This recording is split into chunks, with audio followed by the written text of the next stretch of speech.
The tale commences with Hajime cast into the unfathomable depths of the Orcus labyrinth, infested with formidable monsters beyond his wildest encounters. A monstrous bear eats his arm, ripping it and devouring it. Hajime narrowly escapes by transmuting his way deep into the earth, where he stumbles upon a divine stone that replenishes a pool of ambrosia healing fluid, enabling him to survive the loss of his limb. Flashbacks unveil that Hajime lacks prowess in combat, with his sole aptitude lying in transmutation, which allows him to manipulate matter. When his class ventured into the dungeon, they faced a colossal behemoth, and Hajime was intentionally shoved into the abyss by one of his classmates as he tried to save Kaori. In the depths of the abyss, Hajime struggles with crippling hunger and resorts to trapping and devouring the immensely powerful wolves. Consuming the flesh of the beasts causes a transformation in Hajime's DNA, with only the constant healing from the ambrosia saving him. His body undergoes a metamorphosis, growing stronger from the symbiotic fusion of his and the monster's DNA, and the regenerative properties of the ambrosia. Hajime continues to hunt and consume other monsters, absorbing their abilities and powers to raise his own levels. He even employs his transmutation skills to craft formidable weapons through trial and error, forging his first pistol, Donner. Ultimately, he tracks down and devours the bear monstrosity that had taken his arm, before seeking a way deeper into the abyss. Despite Hajime's demise, the king, unwilling to acknowledge a hero's defeat, strictly prohibits any mention of the incident. Shizuku, Kaori's friend, recalls through flashbacks that their high school class and teacher were summoned to this world by the Pope to serve as heroes in the war against demons and monsters. She notices Hayama, their classmate, behaving strangely but remains oblivious to his secret attack on Hajime. Hajime eventually arrives at a colossal stone door and vanquishes the guardians to retrieve keys from their lifeless bodies. Kaori remains resolute in her determination to locate Hajime. Behind the imposing doors, Hajime discovers a young girl imprisoned within a crystal, but he decides to leave her be, surmising that she must be a monster confined for a reason. The girl confesses to being an immortal vampire princess who was betrayed by an uncle who sought her throne. Hajime, empathizing with his own betrayal, sets her free. The girl, choosing to abandon her old name, requests Hajime to bestow a new one upon her, and he names her Yu, after the moon, as her golden hair reminds him of moonlight. Hajime and Yu are attacked by a colossal scorpion-like creature. Yu feeds on Hajime's blood to replenish her magic, and together they defeat the monster. While devouring its flesh, Hajime reveals to Yu that vampires were eradicated 300 years ago, making her the last of her kind. Yu explains that the labyrinths were constructed by mavericks, powerful magic users who attempted and failed to defeat God. They built the labyrinths as sanctuaries to protect themselves from God's revenge, and some of them may still be alive in the deepest floors. Hajime transmutes the scorpion's exoskeleton to create a rifle called Schlagen. Hajime shares with Yu how he was betrayed, but he no longer cares about his classmates or seeking revenge. He simply desires enough power to return to Japan, and since Yu no longer has a home, he asks her to accompany him. Hajime's classmates decide to enter the labyrinth again. Hajime and Yu venture into a floor where all the monsters are infected and psychically controlled by a plant-like creature. Yu gets infected, but Hajime's previous consumption of one of the monsters makes him immune to the infection, enabling him to defeat the creature. Several days later, they reach the bottom floor and prepare to confront the final boss monster. Hajime and Yu face off against a colossal hydra-like creature with 6 heads, each capable of a different type of magic, and one of them has the ability to heal the others. Yu falls prey to the fear-inducing hypnosis of a second head and is almost consumed, but Hajime snaps her out of it with a kiss. Hajime successfully uses Schlagen to destroy 3 of the heads, including the healing head, and Yu destroys the remaining 3 with lightning. However, a surprise 7th head emerges before they can relax. Hajime is injured while protecting Yu, and Schlagen is destroyed. Despite being unconscious, Hajime hears Yu crying and somehow increases his speed, allowing him to dodge all the attacks. He detonates grenades all around the room, causing the roof to collapse on the creature's head and enabling Yu to deliver the final blow with lightning, defeating it once and for all. As the final door opens, Hajime collapses from exhaustion. Meanwhile, Aiko Hariyama, Hajime's teacher who was also summoned as a hero, argues with the Pope who is insisting on re-entering the labyrinth. The Pope agrees to only send students who volunteer, as long as Aiko continues to use her fertility magic to support the kingdom's struggling agriculture. Hajime wakes up in a bed next to you, but he has lost his right eye. They realize they are in the Maverick's home and find the skeleton of the Maverick next to a magic circle. Hajime's memories are forcibly examined by a spell, triggering a recording left behind by the Maverick. The Maverick, who introduces himself as Oscar Orcus, deems Hajime worthy to know the truth of the Maverick God War for defeating his labyrinth. Hajime's classmates enter the labyrinth and defeat the behemoth they believe killed Hajime. Oscar grants Hajime his power and memories before disappearing. Hajime learns that the Mavericks were actually liberators and discovers he has inherited Oscar's ancient creation magic, allowing him to add magical properties to transmuted objects to create artifacts. They bury Oscar and Hajime takes his ring, which controls a portal to the surface. Hajime decides to conquer all the labyrinths for their ancient magic. Over the next 2 months, Hajime makes use of Oscar's treasure, library, and workshop to learn as much as he can. He crafts weapons and vehicles and equips himself with an advanced prosthetic arm and a magical jewel to replace his lost eye. Yu continues to seduce him multiple times, so he gives her a magical ring and warns her that his plans will eventually make them enemies of the church and their god Ahid. Yu swears to stay with him regardless as they teleport to the surface. At the surface, they are greeted by Ahalia, a rabbit girl, who impatiently waits for them. Hajime and Yu try to ignore her as she annoys them, but eventually, Hajime agrees to listen. The rabbit girl explains that her tribe is threatened by monsters and that she foresaw Hajime saving them with her magical ability to predict possible futures. Hajime agrees to help in exchange for her guiding them to a great tree mentioned in Oscar's library. They arrive at the tribe's forest, and Hajime kills several monsters, using the unfortunate Shai as bait. The rabbit men ask Hajime for training as they are tired of being helpless. Hajime struggles to overcome their natural rabbit-like timidity, so he puts them through a merciless training routine where they have to kill all monsters or face Hajime's wrath instead. This turns them into tough monster killers. Shai, who has fallen in love with Hajime, travels with them, and Yu is forced to let her after Shai technically wins a duel by scratching Yu's face. They travel to Raisin Gorge, which contains the entrance to another labyrinth. At Raisin Gorge, they are greeted by the voice of a hyperactive maverick named Melody Risen, who has built a maze-like labyrinth filled with practical jokes that mostly target Shai. Some of Hajime's classmates decide to abandon the labyrinth and help Aiko on the farms.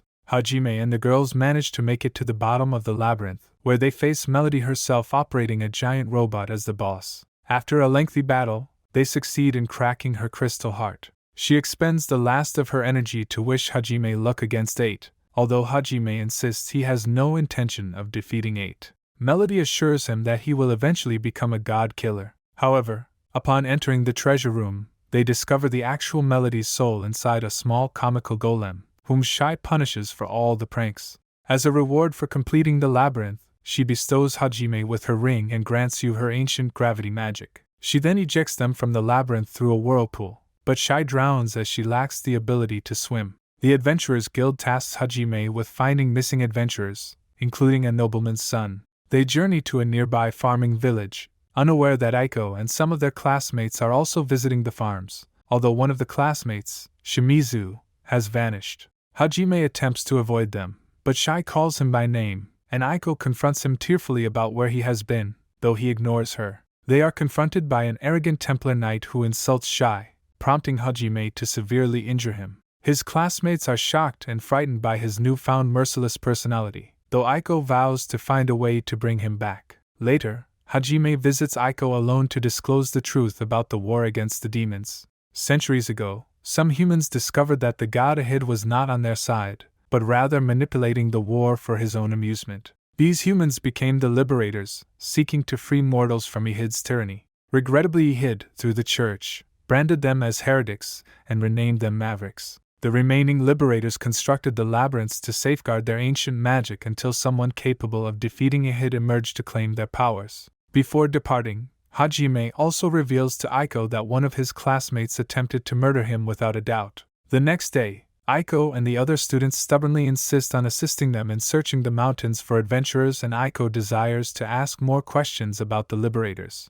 Once in the mountains, Hajime employs transmuted drones connected to his jewel eye to scour for the adventurers. They discover the nobleman's son, Will, the lone survivor, who reveals that they were ambushed by an army of monsters and a black dragon. While returning, they are attacked by the dragon.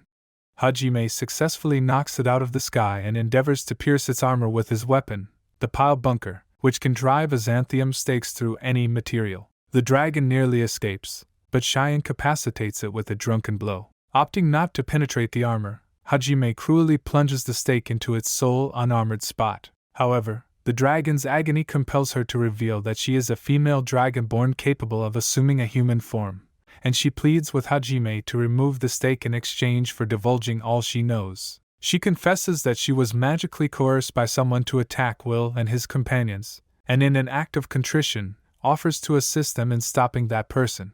Hajime initially considers killing her regardless, but Yu persuades him to spare her. He removes the curse, and the dragon undergoes a transformation, revealing herself as a young woman named Tio, who shamelessly admits to having enjoyed the ordeal with the stake. Now, their new ally Tio discloses that the mysterious person behind it all commands an army of 60,000 monsters and plans to attack a farming village. Aiko's request convinces Hajime to join the fight. He sets up barricades around the village, all the while dodging Tio's amorous advances, as she finds his mix of neglect and verbal abuse strangely thrilling. Hajime then decides to dedicate their victory to Aiko, the goddess of plenty, much to her embarrassment. He proceeds to unleash carnage upon the monster army using transmuted miniguns and rocket launchers until his ammunition is depleted and Yu and Tio run out of magic. In a rush, Hajime and Sia attempt to capture the elusive robed commander as the monsters retreat.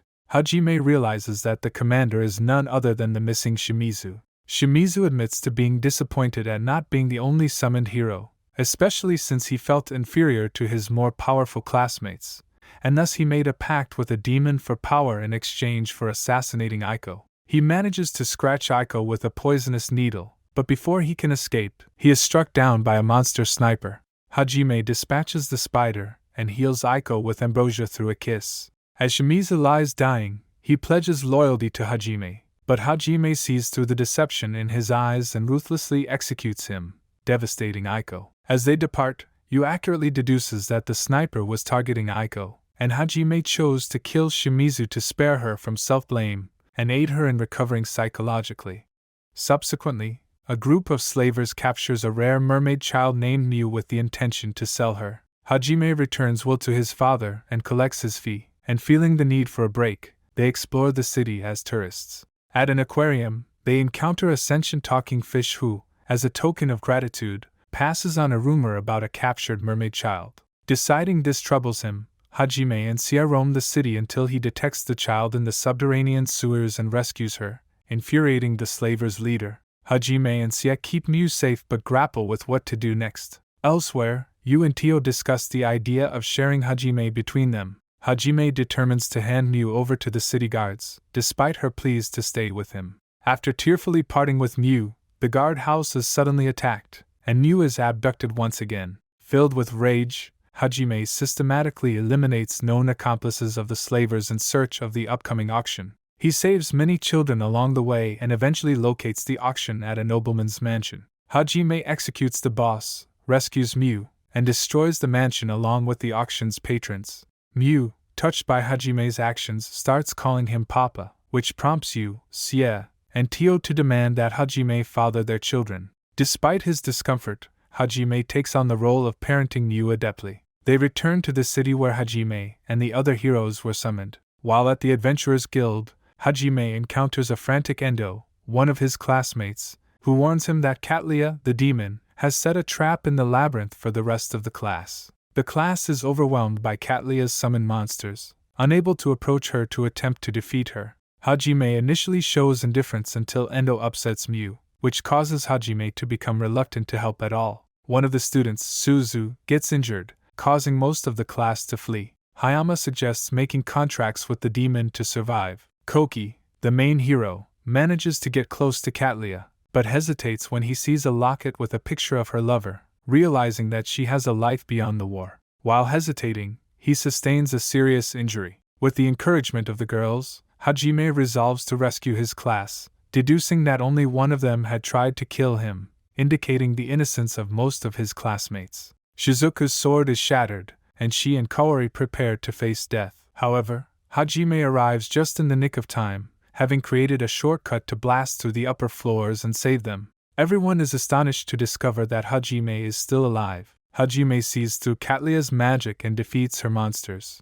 Hayama is terrified at Hajime's return, fearing that his identity as the perpetrator of the murder attempt will be exposed. Hajime then transmutes an indestructible sword for Shizuku. Miu calls Hajime Papa, bewildering everyone and upsetting Kaori. Katlia attempts to flee, but Hajime apprehends her and interrogates her for information, shocking his classmates. Hajime learns that a formidable demon has cleared one of the labyrinths and is utilizing its ancient magic to create an army of monsters. Despite Katlia's warning that her lover will seek revenge, Hajime slays her nonetheless. In the aftermath, Koki is outraged that Hajime executed Katlia, who was defenseless, prompting Hajime to reprimand him for his weakness and not being willing to do what is necessary. He warns Koki and his classmates that if they try to impede him, he will not hesitate to eliminate them as well. Kaori confesses her affection for Hajime, but he rejects her, as his heart already belongs to you. Undeterred, Kaori insists on joining Hajime's team to compete with you.